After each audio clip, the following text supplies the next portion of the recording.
السلام علیکم dear students, میں آپ کا سبجیکٹ ٹیچر کلاس 8 مطالعہ قرآن محمد عظیم بیرا فاؤنڈیشن کالج نوشہر و فیروز۔ یہ آپ کی اسکرین پہ آپ کو بک نظر آ رہی ہے مطالعہ قرآن کی۔ یہ جو ہے نا حصہ اول ہے، یہ آپ کو جو ہے نا ورک شاپ سے بآسانی مل جائے گی۔ اب ہم جو ہے نا اس کو شروع کرتے ہیں قرآن پاک کو۔ یہ قرآن پاک کی ایک بک ہے جو ہم پڑھیں گے۔ آپ کا آئی ہوپ کہ جو ہے نا پہلے بھی اس کا تعارف ہو چکا ہے، تو ہم جو ہے نا دوبارہ اس کو تھوڑا بہت جو ہے نا پڑھ لیتے ہیں کہ قرآن پاک کیا ہے اور اس قرآن پاک کو پڑھنے کی وجہ سے ہمیں کیا ثواب ملتا ہے اور اس کی اہمیت و فضیلت کیا ہے۔ بسم اللہ الرحمن الرحیم۔ قرآن حکیم، سب سے پہلے یہ ہے پیج نمبر 8، صحیح ہے؟ آپ کو پیج نمبر 8 میں نے اوپر بھی لکھ لیا اور یہ آپ کو نیچے بھی نظر آ رہا ہے، یہ والا صحیح ہے، پیج نمبر 8 قرآن حکیم۔ قرآن حکیم، اب یہاں پہ تعارف شروع ہوگا قرآن پاک ہے کیا۔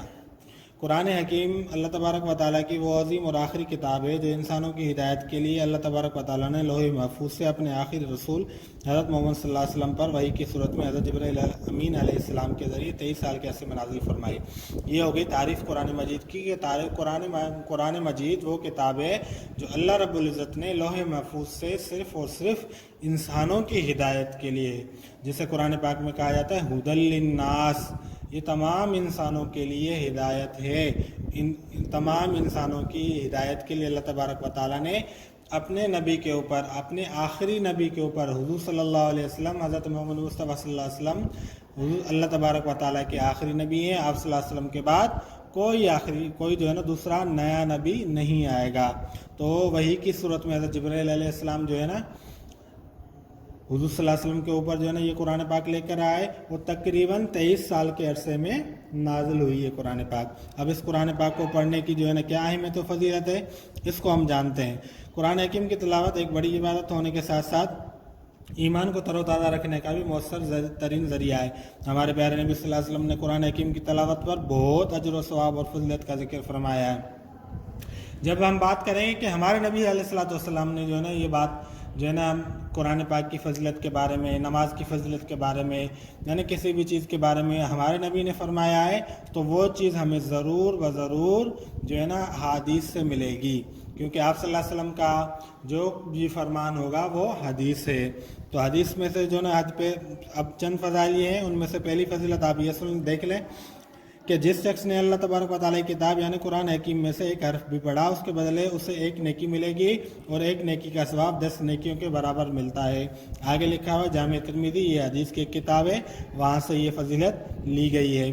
یعنی کہ جو شخص قرآن پاک کو پڑھے گا، جو پڑھنے کے ساتھ جو ہے نا ایک لفظ بھی اگر اس نے قرآن پاک کا پڑھا تو اس کے بدلے میں اس کو 1 نیکی ملے گی اور اس 1 نیکی کا ثواب اللہ تبارک و تعالیٰ اس کو 10 نیکیوں کے برابر دیں گے۔ تو دیکھیں ایسا کوئی بھی جو ہے نا ادارہ، ایسی کوئی بھی جو ہے نا دنیا میں وہ نہیں ہے کہ آپ کو 1 کے بدلے میں 10 دے۔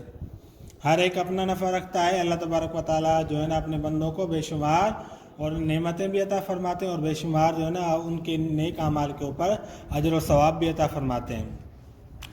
دوسری ہے جو قرآن کا ماہر ہو وہ معزز ترین فرشتوں کے ساتھ ہو۔ قرآن کے ماہر ہونے سے مراد یہ ہے کہ وہ قرآن کو اچھے طریقے سے جانتا ہو، قرآن کو اچھے طریقے سے پڑھتا ہو، قرآن کا تمام علم رکھتا ہو کہ قرآن جو ہے نا انسانوں کے لیے نازل ہوا ہے، تو قرآن ہم سے جو ہے نا کیا چاہتا ہے، یعنی قرآن کی تعلیمات کا اس کو پورا ادراک ہو، وہ جاننے والا ہو، تو اس کا جو ہے نا مقام کیا ہوگا، اس کے بارے میں فرما رہے ہیں کہ وہ معزز ترین فرشتوں کے ساتھ ہوگا۔ جو اللہ تعالیٰ کے قریب ترین فرشتے ہوں گے، تو عزت والے جو سب سے زیادہ عزت والے فرشتے ہوں گے، اللہ تبارک و تعالیٰ اس کو ان کے ساتھ جو ہے نا رکھیں گے۔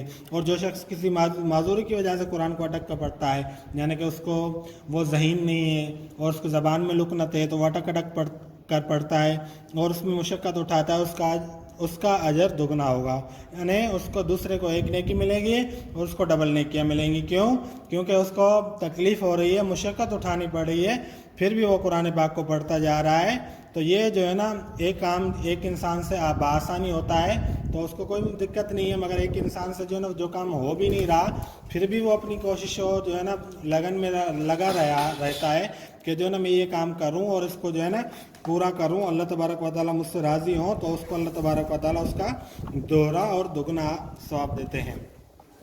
अब हम आते हैं कि हमने जो है ना ये पहले पढ़ा कि कुरान हकीम क्या है और उसको पढ़ने का क्या सवाब है। अब हम अपने कोर्स की तरफ आते हैं कि जो है ना हमें आगे जो है ना क्या क्या पढ़ना है। तो आप सबसे पहले जो है ना ये क्लास 8 के लिए सूरतुल कुरैश है, ये पेज नंबर 1118 है। ठीक है, आपको स्क्रीन पे ऊपर भी नज़र आ रहा है और ये नीचे भी लिखा हुआ है। सही है, किसी भी चीज़ को यानी किसी भी सूरत को शुरू करने से पहले हमें ये जानना ज़रूरी होता है कि वो सूरत जो है ना क्यों नाजिल हुई, अल्लाह तबारक व तआला ने किस मौके पर नाजिल हुई। तो ये सूरतुल कुरैश है और सूरतुल कुरैश जो कुरान में जो है तरतीब के हिसाब से 106 नंबर पे आई है। मतलब कुरान में जो इसका नंबर है वो 106 है और इसकी कुल आयत 4 है और कुल रुकू जो है ना इसमें तमाम 1 रुकू है बस। सही है। अब शान नुज़ूल और तारुफ क्या होता है? शान नुज़ूल का मतलब ये होता है कि ये कुरान पाक की ये सूरत नाजिल किस मौके पर हुई और क्यों नाजिल हुई। तारुफ और शान नुज़ूल ये जो है ना आपके सामने जो है ना लिखा हुआ है और हम इसको बयान करेंगे। शान नुज़ूल और तारुफ, ये सूरत कुरैश मक्का और उन पर अल्लाह ताला के एहसानात के बारे में नाजिल हुई। सबसे पहले जो ये इस सूरत का जो नुज़ूल का नाजिल होने का मकसद क्या था कि कुरैश मक्का के लिए ये सूरत नाजिल हुई और उन पर अल्लाह तबारक व तआला के एहसानात के बारे में नाजिल हुई। कुरैश नबी करीम सल्लल्लाहु अलैहि वसल्लम के कबीले का नाम है। ठीक है, कुरैश के लोग हज़रत इस्माइल अलैहिस्सलाम की औलाद हैं। ये भी जान लें कि कुरैश जो है ना हज़रत इस्माइल अलैहिस्सलाम की औलाद थे। इस ताल्लुक़ और बैतुल्लाह के इंतज़ाम संभालने की वजह से, यानी कौन से ताल्लुक़ की वजह से कि वो हज़रत इस्माइल अलैहिस्सलाम की औलाद थे और ये क्या थे, ये बैतुल्लाह के इंतज़ाम संभालते थे। कौन कौन से इंतज़ाम संभालते थे कि जो है ना हाजियों को पानी पिलाना, जो है ना बैतुल्लाह की सफाई सुथराई का काम, ये सारी चीज़ें जो है ना उनके ज़िम्मे थी।